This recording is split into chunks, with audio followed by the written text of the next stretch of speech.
तो जय हिंद साथियों, मैं शशि कुमार पटेल आप सभी को आपके अपने परिवार टारगेट स्टडी सेंटर पर स्वागत करता हूं। साथियों, आज देखिए हम लोग देखने वाले सेंटेंस। क्या देखने वाले सर जी?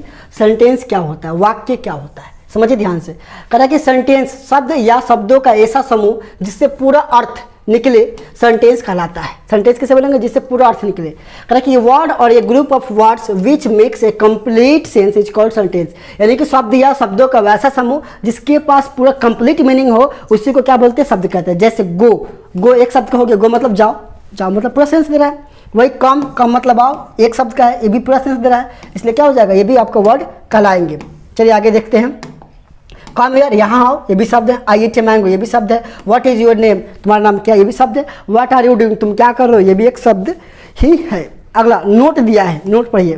कह रहा है कि क्या कह रहे हैं नोट में, देखिए ध्यान से कि नोट दिया है किसी भी सेंटेंस में शब्द का सही क्रम होना आवश्यक है। जैसे आई गो टू स्कूल के बदले आई स्कूल गो टू लिखना क्या होगा? ये गलत माना जाएगा। नोट 2, प्रत्येक सेंटेंस का पहला लेटर कैपिटल होता है। जैसे देखो आई कैपिटल था, यहाँ भी कैपिटल, हर एक सेंटेंस देखो डब्ल्यू कैपिटल था, उसके बाद स्मॉल होगा, ठीक है। और ये जो बुक का देख रहे हो ऑक्सफोर्ड बेसिक इंग्लिश ग्रामर चल रहा है, ठीक है। इस बुक से हम लोग अभी सोल्यूशन इसको कर रहे हैं, तो इसमें देगा आपको करने के लिए। हम लोग नहीं करेंगे, हम बाकी इसका सोल्यूशन करवा दिए हैं। आप जाकर चैनल पर देख लीजिएगा। कौन सा चैनल पर जी? तो ट्रांसलेशन और ग्रामर करके एक चैनल है मेरा, ट्रांसलेशन एंड ग्रामर करके एक चैनल है मेरा। क्या चीज़? ग्रामर करके एक चैनल है, उसी पे इसका वीडियो का सोल्यूशन मिलता है, वहाँ पर जाके देख लीजिएगा। अगला करेंगे पार्ट्स ऑफ स्पीच क्या होता है, शब्द भेद क्या है, समझिए ध्यान से। अंग्रेजी के जितने भी शब्द हैं उनको वाक्य में कार्य एवं प्रयोग के विचार से 8 भागों में बांटा गया है। इनमें से प्रत्येक भाग को क्या कहते हैं जी? Parts of speech. यानी कि उनका कार्य एवं क्षमता कौन सा बांटा गया है, उसे पार्ट्स ऑफ स्पीच कहते हैं, ठीक है।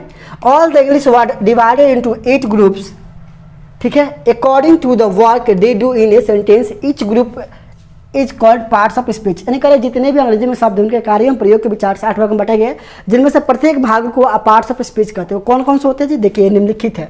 क्या जी? यहाँ पे लिखा हुआ 8 का 8। देखो पहला है, ये निम्नलिखित है। कौन सा? पहला है नाउन, नाउन मतलब संज्ञा। दूसरा है प्रोनाउन, प्रोनाउन मतलब सर्वनाम। तीसरा है एडजेक्टिव, एडजेक्टिव मतलब विशेषण। चौथा है वर्ब, वर्ब मतलब क्रिया। पांचवा है एडवर्ब, एडवर्ब मतलब क्रिया विशेषण, ठीक है। पांचवा क्या है जी? क्रिया विशेषण। छठा है प्रपोजिशन, प्रपोजिशन मतलब संबंध अव्यय। सातवां है आपका कंजंक्शन, कंजंक्शन मतलब समुच्चय बोधक अव्यय। आठवां है इंटरजेक्शन, इंटरजेक्शन मतलब होता है विस्मयादि बोधक अव्यय। और यही आपके 8 टोटल क्या कहलाते हैं जी? 8 क्या कहलाते हैं? ये 8 आपको पार्ट्स ऑफ स्पीच कहलाते हैं। क्या कहलाते हैं जी? पार्ट्स ऑफ स्पीच कहलाते हैं। बताओ मेरे साथियों, समझ में आ रहा है पार्ट्स ऑफ स्पीच किसे बोलते हैं? आपको अब समझ में आ चुका होगा किसे बोलते हैं। चलिए आगे चलते हैं। यहाँ पर लिखा हुआ है नाउन का डेफिनेशन। कह रहा है कि नाउन होता क्या है? कह रहा है किसी व्यक्ति, जानवर, स्थान या वस्तु के नाम को हम लोग नाउन कहते हैं। क्या कहते हैं? उसके नाम को हम लोग नाउन कहते हैं। चलिए हिंदी इंग्लिश में देखते हैं, इंग्लिश में कैसे दिले हैं।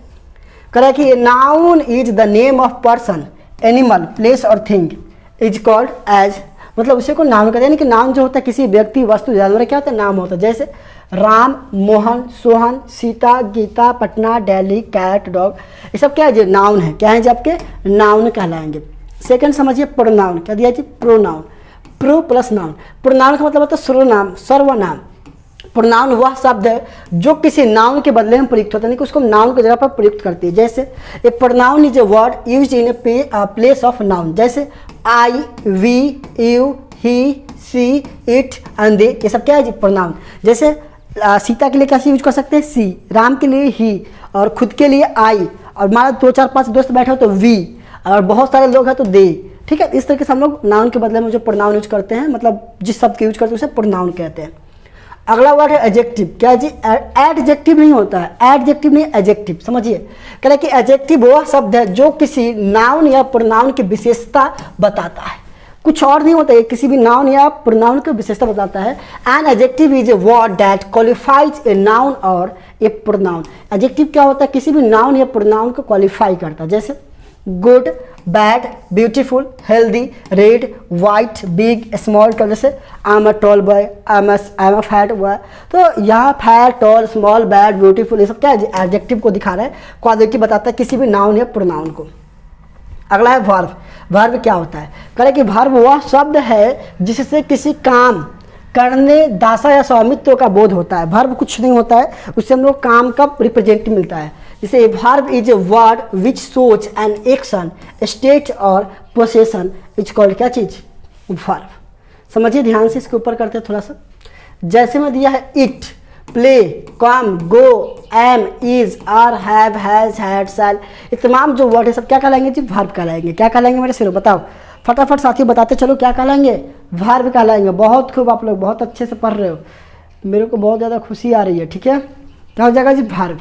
अगला इसी में दिया है एडवर्ब। क्या दिया है जी, एडवर्ब। समझिए क्रिया विशेषण, कह रहा है कि एडवर्ब वह शब्द है जो किसी क्या चीज़, वर्ब, एडजेक्टिव या दूसरे एडवर्ब की विशेषता बतलाता है।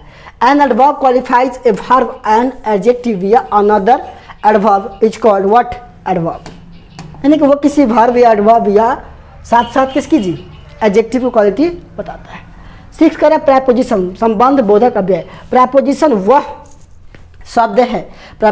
शब्द है जो प्रायः किसी नाउन या प्रोनाउन के पहले आकर उस नाउन या प्रोनाउन का संबंध वाक्य में प्रयुक्त किसी अन्य शब्द या शब्दों से कराता है। मतलब वो किसी भी वाक्य में आकर के क्या करता है जी, उस नाउन या प्रोनाउन सेंटेंस को अपना वो दिखाता है। जैसे in, at, on, from, to, by, dot dot क्या है जी, इसके संबंध को दिखाते हैं। चलिए नेक्स्ट देखते हैं हम लोग 7 करें कंजंक्शन। कंजंक्शन क्या होता है, समुच्चय बोधक अव्यय। कंजंक्शन वह शब्द है जो शब्दों को या वाक्यों को जोड़ता है, एक काम करता है जोड़ने, कनेक्टर होता है। कंजंक्शन कुछ नहीं होता है, कनेक्टर होता है। जैसे एक conjunction is a word which joins words और सेंटेंसेस टुगेदर एज, जैसे मैच दिया, जैसे कि एंड, बट, और ये सब क्या है, जैसे I eat a mango but you are doing nothing, मैं आम खा रहा हूँ बट आप कुछ नहीं कर रहे हो।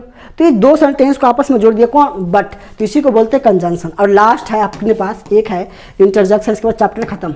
लेकिन लास्ट क्या बच गया जी, इंटरजेक्शन, विस्मयादि बोधक अव्यय। इंटरजेक्शन वह शब्द है जिससे आकस्मिक खुशी, दुख, आश्चर्य, घृणा का व्यक्त किया जाता है। जैसे देखो अल्लाह, उफ, ओ माय गॉड, क्या हो गया, हेलो, तो मतलब अचानक जो चीज़ के यूज करते हैं उसी को बोलते हैं हम लोग क्या चीज़, इंटरजेक्शन। और इसी के साथ आपका ये जो क्लास था वो समाप्त होता है।